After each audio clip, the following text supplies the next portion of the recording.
sebuah kebun atau lembah, karena Masjid Nabawi itu pada asalnya terdiri dari dataran rendah, kemudian ada perbukitan, kemudian ada kebun-kebun kurma, kemudian ada kuburan.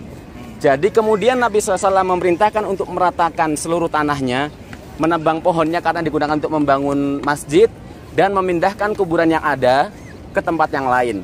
Dan Saqifah Bani Sa'idah itu terjadi ketika Nabi SAW wafat pada tahun ke-12 Rabiul Awal, di saat Abu Bakar berada di daerah Aliyah. Aliyah itu berada di depan. Dari Aliyah itu tengah masjid, pintu 5, gerbang 5 itu ke depan lagi, itu merupakan daerah Aliyah, daerah di mana pohon kurma tumbuh, dan Nabi SAW menjadikan kurma Aliyah sebagai ajwa Aliyah sebagai kurma terbaik. Itu daerah Aliyah atau kita sebut dengan Awali. Dan kemudian sebelah kanan ini itu merupakan Saqifah Bani Sa'idah. Saat Nabi SAW, Abu Bakar berada di Aliyah, dan kemudian artinya Nabi SAW tidak berada di Madinah. Dulu Madinah itu hanya kota kecil. Beda dengan sekarang, Madinah itu sebagai sebuah provinsi sekaligus sebagai sebuah kota.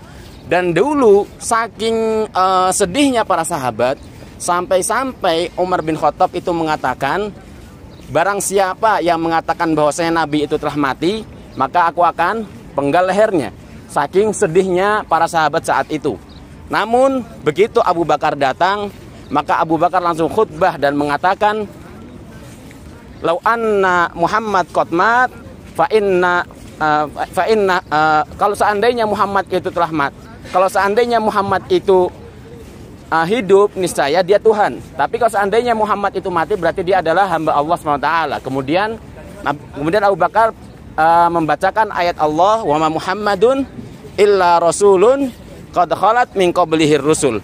Dan Muhammad itu tidaklah Muhammad itu melainkan hanya seorang utusan Allah Subhanahu wa taala, sebagaimana nabi-nabi dan rasul-rasul sebelumnya yang mana mereka diutus dan kemudian diwafatkan. Dan itulah yang disampaikan oleh Abu Bakar radhiyallahu anha. Dan dahulu kaum Ansor dan kaum Muhajirin, kaum Ansor itu merupakan penduduk asli Madinah. Mereka lah yang menerima kaum Muhajirin, orang yang hijrah, para sahabat yang hijrah dari Makkah menuju Madinah. Dan kaum Ansor ini mereka menginginkan pemimpin khalifah, dan kaum Muhajirin menginginkan khalifah. Maka akhirnya masing-masing dari kelompok tersebut, Al-Ansor dan Muhajirin, mereka memutuskan untuk memilih khalifah masing-masing. Sehingga kemudian Abu Bakar radhiyallahu anha bangkit dan mengatakan tentang sabda Nabi SAW bahwasannya Allah Subhanahu wa taala menjadikan Muhajirin sebagai khalifah dan menjadikan Ansor sebagai wazirnya atau menterinya. Dan kemudian Umar bin Khattab setelah itu berdiri. Saat itu terjadi diskusi di Masjid Nabawi. Terjadi diskusi di Masjid Nabawi. Dan kemudian terjadi diskusi di Saqifah Bani Sa'idah, di mana kaum Ansor mereka berkumpul di situ. Maka kemudian Umar bin Khattab bangkit seraya memegang pundak Abu Bakar dan mengatakan, "Sungguhnya aku membaiatmu," kata Umar bin Khattab, yang kemudian diikuti oleh seluruh orang yang ada di Saqifah Bani Sa'idah. Kemudian saat itulah kaum muslimin menuju ke Masjid Nabawi dan mengumumkan tentang kekhalifahan Abu Bakar radhiyallahu anha. Apa yang kita ketahui tentang pemilihan Abu Bakar sebagai khalifah itu tidak tanpa dasar. Artinya punya beberapa bukti, punya beberapa dalil yang kuat.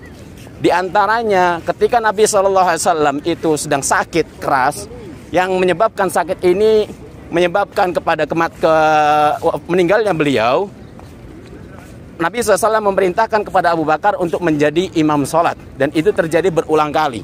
Itu merupakan salah satu bukti bahwasannya Nabi SAW mempercayakan khalifah kepada Abu Bakar radhiyallahu anha.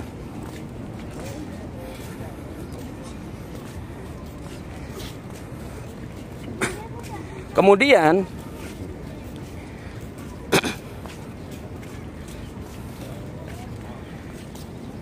apa yang berkaitan tentang Saqifah Bani Sa'idah ini,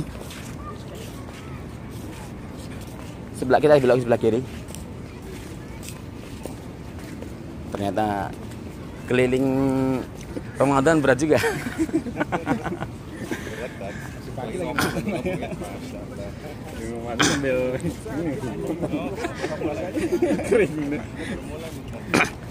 Oke.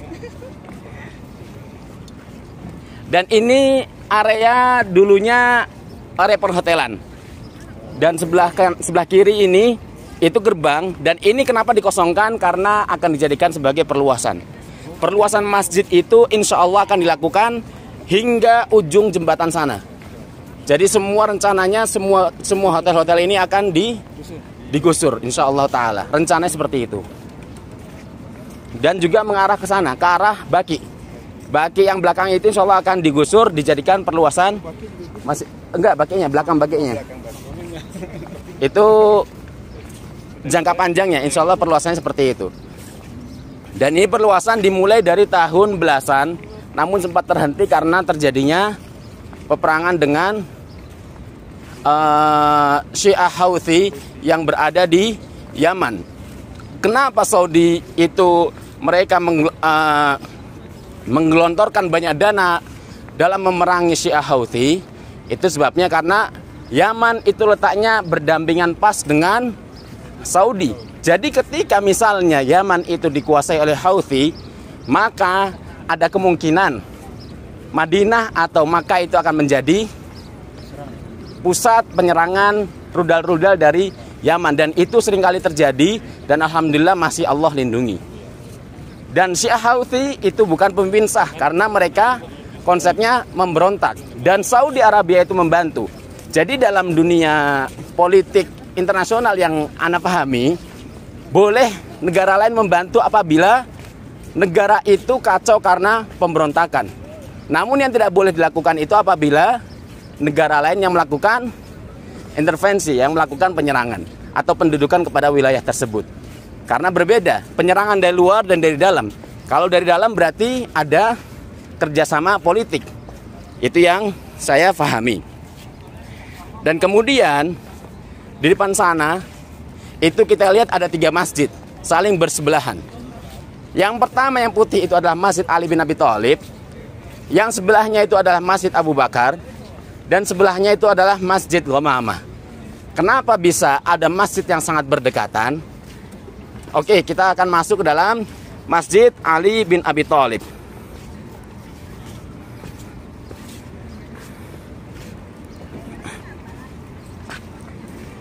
Baik, dulunya Masjid Ali bin Abi Thalib ini bukan dibangun oleh Ali bin Abi Thalib, bukan. Tapi dulunya Masjid Ali bin Abi Thalib ini pada zaman Nabi SAW itu dijadikan sebagai tempat untuk sholat istisqa, sholat meminta hujan, dan juga dijadikan untuk sholat lebaran, sholat hari raya, sholat id, Idul Adha dan Idul Fitri. Masjid ini digunakan untuk kedua sholat ini, yaitu sholat istisqa dan sholat id, sholat hari raya. Walaupun ada sebelahan dengan Masjid Nabawi. Walaupun bersebelahan dengan Masjid Nabawi. Jadi beliau SAW itu tidak sholat di dalam masjidnya, namun sholat di Masjid Ali bin Abi Thalib. Kenapa sholat kedua sholat ini dilakukan bukan di masjid? Karena pada dasarnya sunnahnya sholat id itu dilakukan di tanah lapang, dan sholat istisqa juga dilakukan di tanah lapang. Dulu masjid ini itu hanya sekedar hamparan tanah kosong. Maka Nabi SAW pun sholat di tempat tersebut untuk kedua sholat ini. Karena sunnahnya, afdolnya itu sholat di tanah lapang, bukan di masjid. Baik. Tapi akhirnya dibangun masjid atas siapa? Dan kemudian pada zaman Ali bin Abi Thalib, Ali bin Abi Thalib pun menjadikan masjid ini untuk tempat sholat juga. Dan pada zaman Umar bin Abdul Aziz, yaitu pada Khilafah Umayyah, mulailah masjid ini dibangun sesuai dengan yang ada, bangunan yang ada. Karena dahulu zaman Ali mungkin hanya sekedar tempat untuk sholat tanpa adanya bangunan seperti itu. Makanya dinamakan dengan Masjid Ali, karena Ali bin Abi Thalib kadangkala menjadikannya sebagai tempat untuk sholat.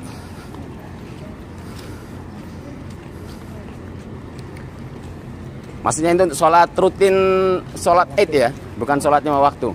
Sholat id, karena pada zaman Nabi kadang Nabi sholat di beberapa titik, kadang di sini, kadang di mana, kadang di mana. Namun Ali bin Abi Thalib menjadikan satu titik sebagai tempat untuk sholat. Ini daerah namanya daerah Al-Manakhah. Yang penting Nabi di daerah Al-Manakah ini menjadikan sebagai tempat untuk sholat. Baik, kita nyebrang jalan dulu agar menghindari hal yang tidak mengenakan.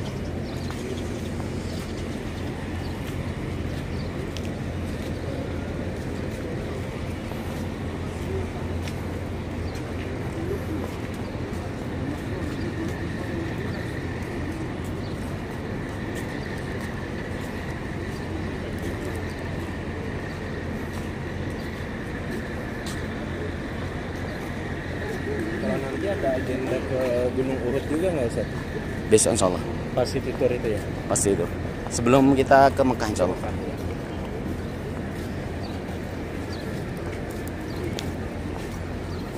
Oke, kalau kita perhatikan ketiga masjid ini, Masjid Ali, kemudian kita lewat sana aja. Masjid Ali, kemudian Masjid Abu Bakar dan Masjid Ghamamah itu memiliki sedikit kesamaan dalam arsitektur. Karena dulu para kerajaan-kerajaan yang atau pemimpin yang memimpin wilayah ini itu mereka sangat memperhatikan akan hal ini. Termasuk Masjid Ali bin Abi Thalib itu dibangun di atas tanah kurang lebih 30, panjangnya kurang lebih 31 meter dan luasnya kurang lebih lebarnya kurang lebih 22 meter. Dahulu ini masjid sempat ditutup karena sebagian dari orang-orang Syiah itu menjadikan masjid ini sebagai tempat destinasi mereka untuk melakukan peribadatan mereka. Karena sebagian dari mereka itu meyakini bahwasanya Ali sebagai bukan hanya Nabi, sebagian ada yang mengatakan sebagai Tuhan. Itu orang Syiah. Makanya dulu sempat ditutup dan alhamdulillah sekarang dibuka lagi. Dan kemudian kita melewati Masjid Abu Bakar yang berada di sebelah kanan. Oh, yang itu. Yang temboknya warna coklat ya? Warna krem. Satu tiang. Mirip ya atasnya juga ya? Iya, atasnya mirip-mirip atasnya. Itu karena semua kerajaan yang memimpin wilayah ini dulu sangat memperhatikan. Dimulai dari zaman Khalifah Umar bin Abdul Aziz, khalifah yang sangat makmur rakyatnya. Walaupun beliau memimpin sangat singkat, tapi rakyatnya sangat makmur. Kemudian sejarah dari Masjid Abu Bakar ini adalah seperti yang tadi saya katakan, ini namanya wilayah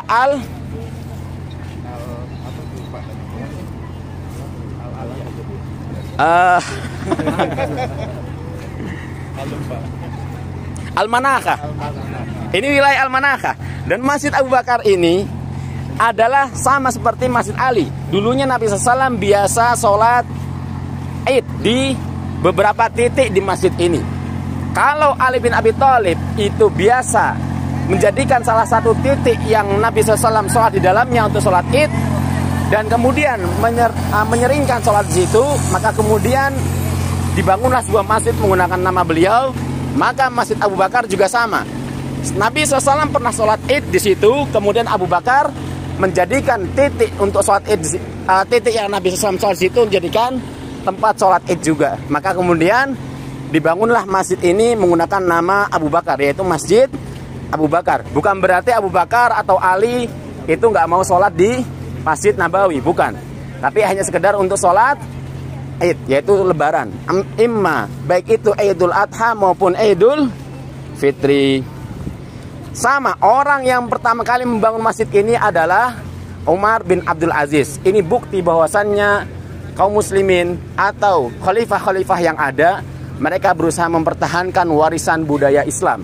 Karena kita ketahui sejarah itu merupakan kunci kesuksesan suatu bangsa. Tidak mungkin sejarah bangsa itu bangkit apabila sejarahnya dihilangkan.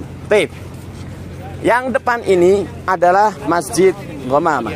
Masjid Abu Bakar sebelah kanan. Masjid Abu Bakar sebelah kanan.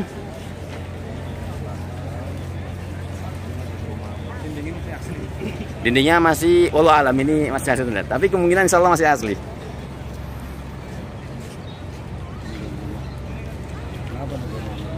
Dan Masjid Ghamamah sama, masih dalam satu daerah Al-Manakah. kita agak maju sedikit biar nggak menghalangi jalan. Namanya ini Masjid Al-Ghamamah. Masjid yang sempat viral, beberapa orang dari Indonesia itu selawatan di dalamnya. Benar nggak, pernah nonton nggak? Ini di sini, makanya sempat ditutup karena ulah bangsa kita nih. Jadi sama, ini dulu Nabi SAW pernah sholat Id di sini. Makanya Masjid Ghamamah itu dinamakan dengan nama yang lain, Masjid Al-Musalla, yaitu masjid tempatnya orang-orang sholat Id. Di situ dan disinilah dibangun namanya Masjid Ghamamah. Begitu juga pernah juga digunakan untuk sholat istisqa.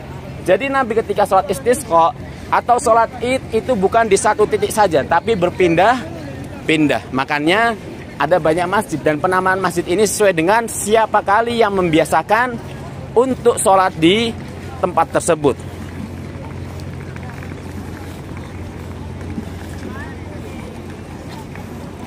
Dan di Masjid Ghamamah pula ini menjadi tempat di mana Nabi SAW menyolatkan sholat gaib untuk Raja Najasyi. Kita ketahui Raja Najasyi itu merupakan raja dari Habasyah, Ethiopia sekarang, Afrika. Itu raja yang membantu kaum muslimin ketika hijrah ke Habasyah, yang pertama dan yang kedua. Dikatakan Raja Najasyi adalah seorang muslim karena ia beriman dengan Nabi SAW. Ketika Abu Sufyan saat masih kafir itu berdebat atau berdiskusi di hadapan Raja Habasyah, Raja Najasyi, dengan Ja'far bin Abdul Muthalib yang saat itu seorang muslim. Dan kemudian kita sedikit ke arah masjid untuk membahas tentang kuburan Nabi SAW. Jadi yang jamaah lihat dari Masjid Nabawi itu ada kubah warna hijau di depan. Itu ada kubah warna hijau di depan. Itu maksudnya bukan membangun bangunan di atas kuburan. Dahulu saat Nabi SAW wafat, beliau meminta, jadi konsep Masjid Nabawi itu konsepnya dikelilingi oleh rumah-rumah istri Nabi. Rumah istri Nabi itu ada kurang lebih 9. Semuanya rumahnya itu di sekitaran masjid. Kemudian saat beliau menjelang wafat, beliau meminta izin kepada istri-istri Nabi untuk tinggal di rumahnya Aisyah.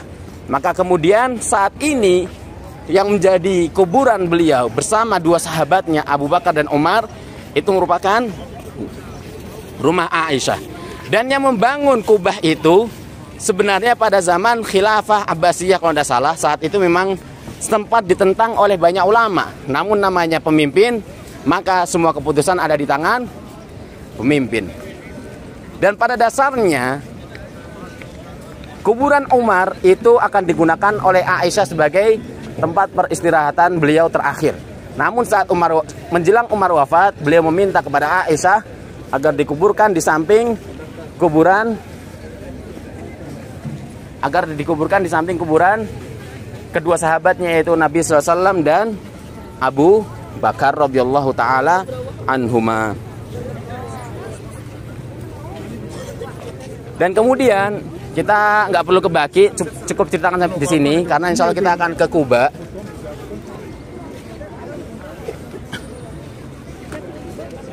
Mana? Kita insya Allah ke Kuba pakai mobil Golf yang ada di sini insya Allah. Pada bawa uang ya jamaah ya?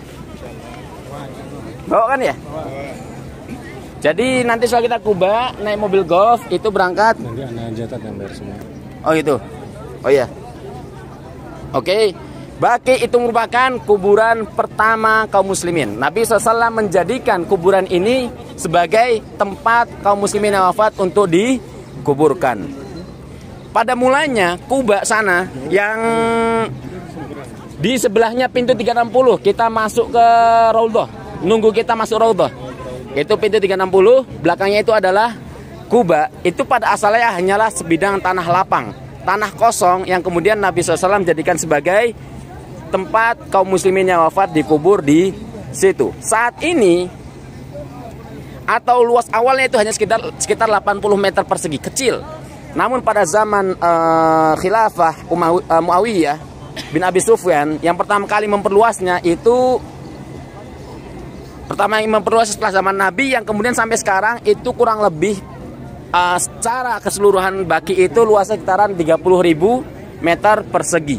Dan itu kalau dibandingkan dengan jumlah orang yang wafat pasti tidak cukup. Makanya di Baki ini setelah sekian tahun nanti akan dipindahkan atau akan ditumpuk, kecuali beberapa kuburan para sahabat dan juga orang-orang yang penting yang wafat di sana, maka akan dibiarkan. Dan di Baki ini sempat terjadi banjir. Makanya sempat direlokasi, sempat diperbaiki kuburannya. Tip, kita mempersingkat karena insya Allah kita akan ke Kuba. Sudah pada wudhu ya? Ada yang belum wudhu? Oke, kita tunggu 10 menit, bisa wudhu di sini. Ya, belum wudhu. Jangan sampai hilang ya, rame-rame ya. Iya. Di mana Pak Ustaz? Di sini. Di itu toilet itu. Itu kan toilet. Depan. Mungkin jamaah bapak-bapak ada yang bisa nganter?